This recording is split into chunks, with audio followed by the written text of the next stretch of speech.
Hello, friends, and welcome to the Pen and Paper Initiative at IU.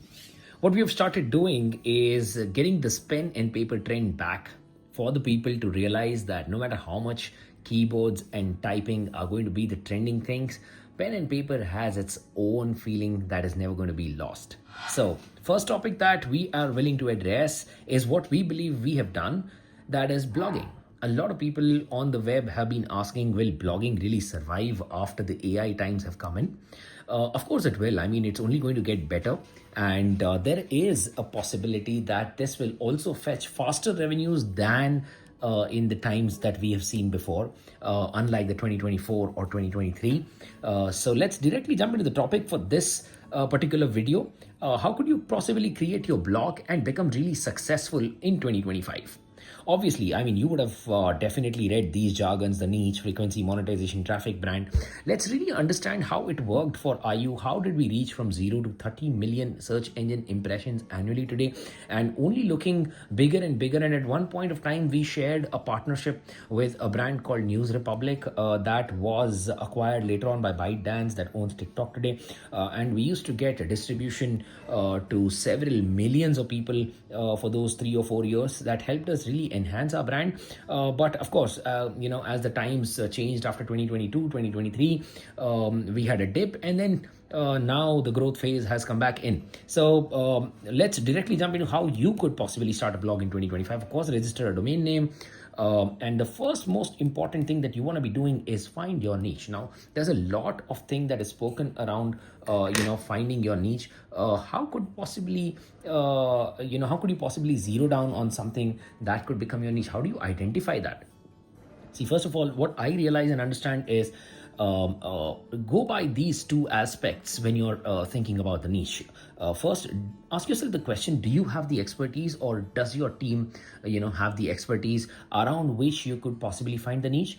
Or do you want to develop a niche that is trending? I mean, in both these cases, there are chances of success. For example, at IU, I always believed in inspiration through information, and I felt that positive and inspiring stories and articles could actually be the ones that could become the niche, and people would love reading that content. And as I published more, I realized that wasn't becoming, a narrowed down niche because it was too vast. But I always felt that was my, third category here called calling, and I felt I should develop content on that. And I also felt expertise because I was a motivational speaker for several years, and I thought I should be working on developing my IU blogs niche with what expertise I had. It wasn't trending, I should say that, but what we did at IU is, keeping the theme largely positive and inspiring media, we picked up trending topics that were creating positive impact. Now, this was a combination of both, but if you are starting, if you do not have experience and you do not have experience in areas, and you don't want to take risk or lose time or experiment too much, I would really recommend ask yourself what your expertise is, where your area of expertise lies, because you could always start out teaching something right here, and the whole world comes to YouTube to learn. Probably the first thought that I got when I wanted to make this video is, if we start the paper and pen initiative, how many people are actually going to learn about blogging? But then when I saw the groups on Facebook that nearly have 100,000 people in the blogging niche, I realized that everybody is really looking to understand how they could blog in 2025, and this is an arena still as active as people wanting to start YouTube channels today. So coming in here, if you really feel you do not have an area of expertise, that possibly you're not sure if your skill sets are sufficient enough, or you will end up finding an audience, I would really recommend that you figure out what's trending. Let's say you're in the AI generation or the sustainability generation, or you could possibly be thinking about real estate or automotives, or automated chatbots, or any of these aspects. You could pick up one area that's trending, from entertainment to deep tech knowledge, or probably even what would flying to Mars look like, or absolute science fictional thought process around the future possibilities. You could pick up anything that's trending and pick that up, or as simple a topic as if you feel people are going vegan in your circles or in your feeds, you could possibly think of going around that if people are health conscious in your circles, because the first set of people who you would be sharing your content with is obviously your first circles, but then there is all likelihood that the kind of trend that is in and around your circle is also going to be in packets around the world. So end of the day, you will be able to zero down on a quality niche even with what's trending, or even with your expertise. If you lack expertise, stick to trends. Even in trends, there are sub trends. Pick up one of the sub trends. There are higher chances of going there with greater audience, because a lot of people pick up the trends. The sub trends are the ones that are areas you would love to take up. Now let's jump to the next topic. Let's say you picked a niche which is either around your expertise or picked up some trending thing or a sub trend, and then you want to ask yourself a question: okay, how frequently do I publish? Now that's a huge question. There are some low frequency blogs, there are medium frequency blogs, there are high frequency blogs, and let me tell you, there are successful blogs in all the three arena. It's not like if I publish a lot, I'm going to get a lot of visitors, and that's how I'm going to make a lot of money, or that's how I'm going to build a big brand out of this. Not necessarily. There are blogs that just do 1 or 2 posts a week, which is actually high frequency for this arena, but then those blogs are very, very successful. If you watch some real experts on blogging in other arenas, you would probably hear them say that stick to 1 or 2, and that's actually high. But then I would say let's consider them as low frequency for our conversations in this video, wherein 1 or 2 videos a week, we are going to take it as low frequency. We're going to take about 3 to 5 videos, 3 to 5 articles as a high frequency on the blog. Pardon me for that, because I'm making this video. The word video is what I've been using. But if you're publishing 1 or 2 blogs a week, you're doing right on the low frequency. 3 to 5 or probably up to 6, that is almost 1 a day, is medium. And anything above 1 a day frequency, let's say 2 or 3 or 4 or 5, if we're going to put it in the high frequency ones. So if your niche or topic is in the area which demands very, very deep, lengthy content, around each topic that you work on, stick to this low frequency. If you're in an arena which is not requiring very high or very deep research, but you need to produce content slightly more frequently than deep research arena, but yet it involves some amount of research. For example, if you were in the semiconductors or data analytics, or you're targeting a segment of business which needs business intelligence, you could possibly think of a low frequency one, but at the same time try to create highly researched valuable content, and then you will find success relatively faster. And if you're in an arena that needs regular updates, people want to read it, there is a lot of dynamic nature of the niche you have selected, you would want to pick the medium frequency here. But if you're in something that has opinion related blogging or news related blogging, like at IU we have news, views and opinions. So that's what we believe it is. We bring positive news, we bring positive stories. There is ton of information out there that's so dynamic for the niche that we have of inspiration through information.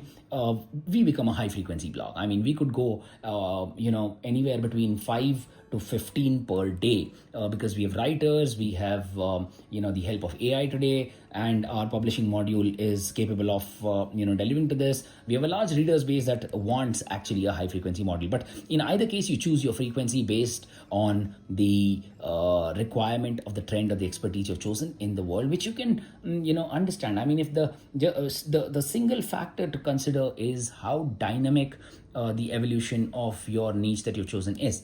Now then comes the idea of obviously monetization. But before we take this up, let's talk about traffic. Right after you blog and put out your first blog, obviously the first thing you think of is traffic, because how are you going to spread the word? And this part we'll take it up in a bit. Of course, you have your channels, you have your WhatsApp groups, you have your Facebook account, Instagram, Twitter, you have the story section. Each of those sections, are a possibility to spread. The LinkedIn account, your feed, So the moment you've blogged, first is to put out the word and see how many people in your circles are actually interested in what you've just put out. So if you don't find anybody interested, of course you'll have to target new communities, join new Facebook groups, join LinkedIn groups, and join WhatsApp groups that are into your area of expertise or the niche you've chosen. And obviously people will then find the content relevant. Otherwise, you could look at the other option called collaborations. Today, this works really well, just the way Instagram influencers collaborate. Even bloggers have been collaborating, for times immemorial. But a lot of bloggers who do not collaborate, haven't grown that much. You see a lot of people in this industry, just like in any other industry for that matter, they come in and they are moved out because they fail to collaborate. They think that giving away something for free is going to be a loss. Who else is going to give it back to them? End of the day, the networking skills will apply. We'll make another video on that for sure. But then collaboration is the key. I mean, you could collaborate in today's times with social media pages, people actively engaged on social media, wherein you could, in your, niche, an area of expertise or the trend that you've chosen, try to collaborate with active pages, channels, and people around this who are also making their way up, and offer them, either a free publication on your platform or review about their content, and giving them the reach that they could get from your blog in the long run, and giving and asking in return the same thing for your blog as well. Now, once you have, a month, 2 or 3 go by, and you've organically worked on building good collaborations, which should be, let's say, about 10 or 20 a month on this end, with high network people. For example, IU has a large audience with Google Discover. We have about 10,000 plus subscribers, and our most of the content gets picked up really well on our social media as well. Almost about 150,000 followers on Facebook. So we do get good traffic when we share content socially, and also, to our subscribers, which means a collaboration with us could possibly mean somebody would take away this kind of a traffic from our end. And at the same time, if we are able to collaborate with somebody who can give us equal amount of traffic, or slightly plus or minus, I mean, that's okay. Plus or minus 20 to 30% is given, and that's totally okay. That would help us spread the word and find new kind of possibilities for our blog. At the same time, on collaboration front, what we did at IU is we opened a domain called as Summits World. When we started Summits World, we started partnering with summits and giving them massive reach to our audiences, so that they could get their audiences from our audience, and all the summits started listing us as online media partners. Now that put us into a neat space where we could slowly look at ourselves becoming a big brand, which is valuable, where people started reaching back with the same inquiry to us. As we partnered with about 100 summits, more than about 400 summits globally reached back to us saying that could we partner with you, and that eventually moved our brand up, where we received the collaboration with a distributor that distributed our content to very large audiences globally. So coming back to then monetization, of course, you have two mediums. One is affiliate monetization. The other one is sponsored monetization. You could do that from day one. You could, of course, platforms like Amazon and other really serious platforms that offers affiliate partnerships would need you to have some traffic before you can do this. But there are a lot of individual products whose website you could actually log into and find their section where they give affiliate partnerships, or they take in affiliate partnerships, register for that, and in your trending I would say niche, or in the niche of your expertise, once you find the right company that gives you affiliate partnerships, enroll for that, take that up, and you could start blogging, put out a link very transparently at some point, disclaimer or somewhere in your blog. You could write it that whatever purchases that are made from your blog via your affiliate links are going to fetch you some revenues, and that should be okay with your audience, because most of the internet audience is today aware that one such paid partnership is essential for a blog to keep running. And then comes the sponsored content. Once your blog has some traffic, we are 3 to 6 months down the line, and you've built a good, organic traffic for yourself, subscriber traffic for yourself, and traffic from your other socials. Sponsored content is going to make space for itself for you. Either you will initially reach out 10 or 20 or 30 or 40 brands, and once you have that going, you will see that a lot of people are going to reach you back as well. And it's also a good idea to try and find digital marketing companies. Either you could find a database of 500 to 1,000 of them, or find them online. You could take that up as a regular activity of 10 or 20 companies every single day. Send out an email to them, letting them know that you exist. And as your traffic builds, you would be glad to serve the clients that might be in your niche, in their client group. So that way you will be able to bring monetization. And once both of these streams kick in, you could also get profiling revenues, profiling people in your niche, profiling businesses in your niche, and all of those possibilities do exist. And we do definitely monetize in multiple ways on IU as well. Now, last topic that I would like to touch in this particular video is about how you could make your blog a brand. As you keep distributing content and consistently publish content around your chosen niche and expertise, and try to pick up trends regularly, slowly the repeated reader base is going to understand your work.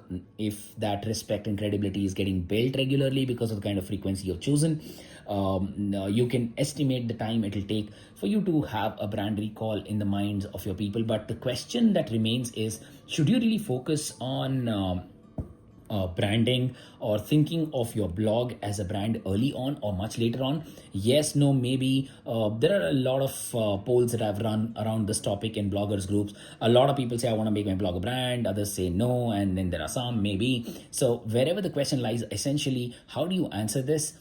If you dream to make this a business, a registered firm, and also add services, merchandising, and so on in future, and make it your core work, I would say building in future as a brand always helps. But if this is going to be your side hustle mainly, and you're okay if it becomes a brand or not, your answer, whether it's maybe or no, the idea is you can continue with your work and let it evolve as a brand by itself, and it can remain a side hustle. Then it keeps you away from the fact that you need to dream or envision on it as an individually large massive entity in itself.